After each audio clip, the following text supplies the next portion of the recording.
नोएडा से बड़ी खबर, जहां अवैध निर्माण पर बुलडोजर एक्शन की जानकारी है। एक्सप्रेसवे में बड़े इलाके पर यहां एक कार्रवाई। दरअसल 30 साल पुराना अवैध निर्माण नोएडा में हटा दिया गया। सड़क निर्माण का रास्ता साफ हो चुका है, यानी कि जो सेक्टर 99 है, सेक्टर 46 है, सेक्टर 47 है, उसके आसपास एक रास्ता बनना है। लेकिन सड़क निर्माण के बीच में ये जो अवैध निर्माण है, ये रोड़ा बन रहा था, जिसे अब बुलडोजर कार्रवाई करके हटा दिया गया। इधर राजस्थान में मॉनसून कहर बनकर टूट पड़ा है। लगातार हो रही भारी बारिश की वजह से कई हिस्सों में हालात बिगड़ गए हैं। कई इलाके जलमग्न हैं और गांव का संपर्क पूरी तरह से कट गया है। चूरू में तो हालात और भी ज्यादा गंभीर हो गए हैं, जहां कई इलाके टापू में तब्दील हो गए हैं। गांव से लेकर शहर तक हर ओर पानी ही पानी नजर आ रहा है। शहर की गलियों में कमर तक पानी है। पुलिस थाने से लेकर चौक चौराहे तक सब कुछ जलमग्न हो चुका है। पिछले 48 घंटे से हो रही मूसलाधार बारिश की वजह से लोगों को भारी परेशानी हो रही है। मजबूरी ऐसी कि डूबकर इस पार से उस पार जाना पड़ रहा है, तो कुछ लोग तैरकर सड़क पार कर रहे हैं। सड़कों पर सैलाब बह रहा है, तो वहीं निचले इलाकों में घरों में पानी घुस गया है। सरकार और प्रशासन हालात पर नजर बनाए हुए हैं, लेकिन आसमान से गिरती आफत थमने का नाम नहीं ले रही। राजस्थान के धौलपुर से रोंगटे खड़े कर देने वाला एक वीडियो सामने आया है। बारिश के बाद उफनती नदी में एक ट्रक बह गया और ट्रक में 4 लोग सवार थे, लेकिन 2 बहती नदी में ट्रक के साथ समा गए। देखिए तस्वीरें।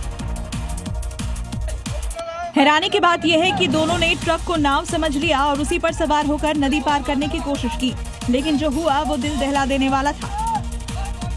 एक शख्स हाथ उठाकर उन्हें नदी में छलांग लगाने के इशारे दे रहा है, लेकिन दोनों शख्स नहीं माने और ट्रक के साथ कुछ दूर बहने के बाद नदी में डूब गए।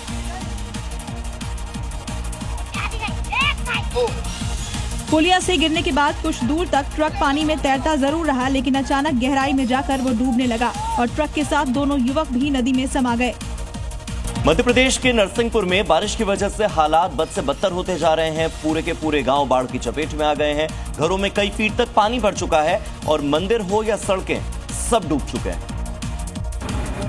तस्वीरें तेंदुखेड़ा के देवरी गांव की हैं। कुछ घंटों की बारिश के बाद पूरा इलाका पानी पानी हो गया। तस्वीरों में साफ देख सकते हैं, गांव में बना मंदिर और मकान पूरी तरह सैलाब की चपेट में आ गए हैं।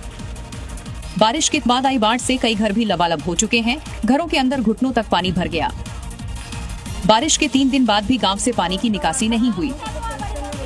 लोगों के घरों में रखा अनाज और खाने पीने का सामान पूरी तरह भीग चुका है। हालात ये हो गए हैं कि अब लोगों के घरों में खाने पीने का सामान ही नहीं बचा। ग्रामीणों ने शासन प्रशासन सर्वे कराकर मुआवजा देने की मांग की है। बारिश के बाद ताज नगरी की सड़कें पानी पानी हो गई। जलभराव ऐसा कि सड़कों पर नाव चलाना भी अब हकीकत बन गया है। आगरा की जलमग्न सड़कों पर नाव में सवार एक शख्स माइक लेकर स्मार्ट सिटी की पोल खोलने लगा।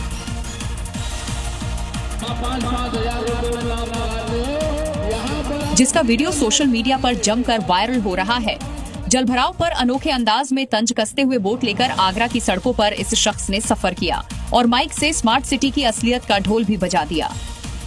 स्मार्ट सिटी आगरा की सड़कों पर भरे पानी में राफ्टिंग कर रहे बाल योगी ने प्रशासन पर तंज करते हुए ऐसा वार किया है, जिससे शासन व्यवस्था से जुड़े अधिकारी भी अब पानी पानी हो गए होंगे।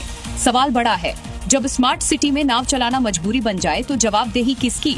बारिश ने सिस्टम की पोल खोल दी है, जनता जवाब तो मांगेगी ही।